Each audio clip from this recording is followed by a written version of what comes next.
안녕하세요. 제주 김선학 변호사입니다.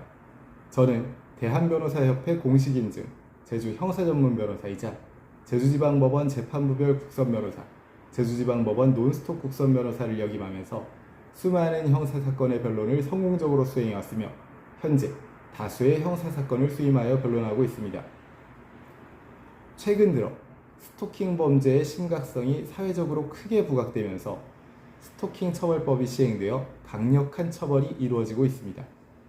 하지만 실제로는 사소한 오해나 일방적인 주장만으로도 스토킹 혐의가 적용되는 사례도 많습니다. 이로 인해 억울하게 피의자로 지목되는 경우가 발생하기도 하는데, 그렇다면 스토킹 혐의로 수사를 받게 되었을 때 무죄를 입증하기 위해서는 어떻게 대응해야 할까요? 형사 전문 변호사의 입장에서 스토킹 무죄를 위한 구체적인 전략을 상세히 설명드리겠습니다. 우선 스토킹 범죄의 성립 요건부터 파악해야 합니다. 스토킹 처벌법상 스토킹 행위란 피해자의 의사에 반하여 지속적, 반복적으로 접근하거나 지켜보거나 연락을 시도하거나 불안, 공포를 유발하는 행위를 말합니다.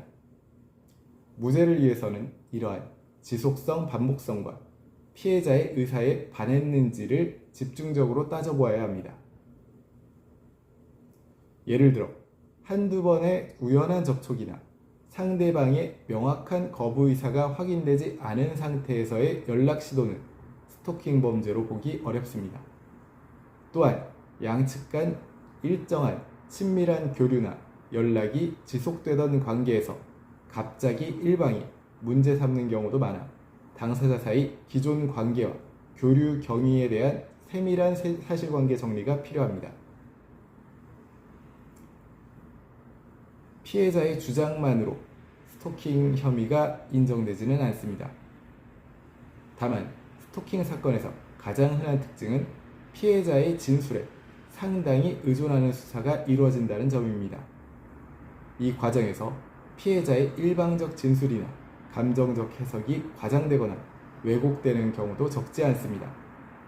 따라서 피의자는 정확한 사실관계에 기반한 반박 논리를 정리해야 합니다. 단순히 그런 적이 없다고 부인하기보다는 당시의 구체적인 상황, 연락 목적, 상대방의 반응 등을 논리적으로 설명해야 합니다. 특히 다음과 같은 증거를 확보하는 것이 매우 중요합니다. 문자, 카카오톡, 이메일 등 구체적인 대화 내용, 전화 통화 내역, 상대방이 먼저 연락하거나 만남을 요청한 상황, 만남 당시 CCTV, 목격자 진술 등 상대방의 거부 의사가 명확히 표시되지 않았다는 증거 등이 있습니다. 이러한 자료를 통해 상대방의 거부 의사 확인 여부와 정당한 목적의 연락임을 입증하는 것이 핵심입니다. 스토킹은 단순한 연락 자체로 성립하는 범죄가 아닙니다.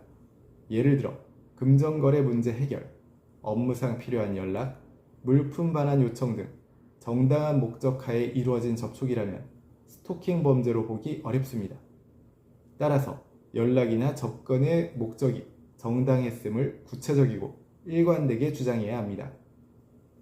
변호인은 이를 뒷받침할 수 있는 계약서, 거래 내역, 증빙자료 등을 확보하여 제출하게 됩니다. 스토킹 사건에서는 초기 조사에서의 진술 태도가 결과에 큰 영향을 미칩니다. 피의자가 당황하거나 감정적으로 대응하기 쉬운데, 이 경우 진술이 오히려 불리한 방향으로 왜곡될 수 있습니다. 수사기관에서는 반석 없는 태도로 해석되기도 합니다.